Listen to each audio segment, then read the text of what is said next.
बीबी के सामने फूटा भांडा। मुंबई शहर में रह रहे एक परिवार में नीरज और उसकी बीवी हिमांशी रहती थी। नीरज की शादी को 1 साल हो चुके थे। अब नीरज सारा दिन अपने व्यवसाय में व्यस्त रहता था। रुपया कमाने के लिए आखिर मेहनत तो करनी ही होती है, ऐसा वह अपनी बीवी हिमांशी से कहा करता था, जिसे नीरज अक्सर समय नहीं दे पाता था और इसी वजह से अक्सर वह शाम और देर रात तक अपने क्लाइंटों में उलझा रहता था, जिस वजह से हिमांशी घर में अकेले काफ़ी परेशान रहने लगी थी। हिमांशी ने नीरज के जन्मदिन पर उसे बढ़िया सरप्राइज पार्टी देने की सोची। बेचारा नीरज व्यावसायिक दायित्वों के चलते मौज मस्ती का भी समय नहीं निकाल पाता था। जन्मदिन पर हिमांशी नीरज को लेकर बाहर जाने लगी।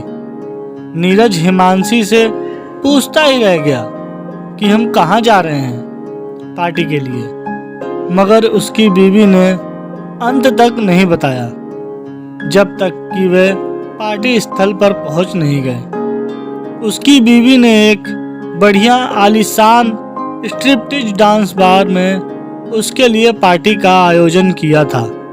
डांस बार में प्रवेश के समय ही दरबान ने एक कड़क सैल्यूट भरकर मुस्कान के साथ ठोका और बोला, हेलो मिस्टर नीरज, आज मिजाज कैसे हैं आपके। उसकी बीवी थोड़ी चकित सी हुई, पर उसने सोचा कि कोई बात नहीं, क्लाइंटों के साथ कभी आए होंगे यहाँ। बार में ड्रिंक के बीच हलाकान होते उसके पति के पास एक बार डांसर आई और अपनी बाहों को नीरज के गले में डालकर बोली, हाय हैंडसम, आज क्या बात है, मूड उखड़ा है। नीरज को पहले ही पता था कि यहाँ पर ये सब तो होना ही था। जैसे तैसे नीरज ने उस बार डांसर से जान छुड़ाया और हिमांशी को समझा ही रहा था कि तभी एक दूसरी बार डांसर आई और उसके गाल चूमकर बोली, hi darling, what about today. ये सब होता देखकर उसकी बीवी जो रोने रोने को थी, अचानक सुबकियां लेते बाहर भागी। सामने स्टैंड पर जो टैक्सी दिखी उस पर सवार हुई और घर चलने को कहा।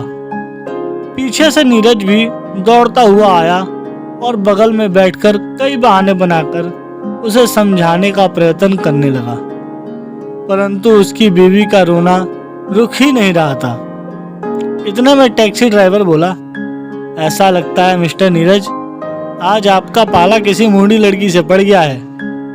इतना सब होने के बाद अब नीरज के पास कोई बहाना नहीं बचा था अपनी गलतियों को छुपाने का, और आखिर में हिमांशी के सामने नीरज का भांडा फूट ही गया।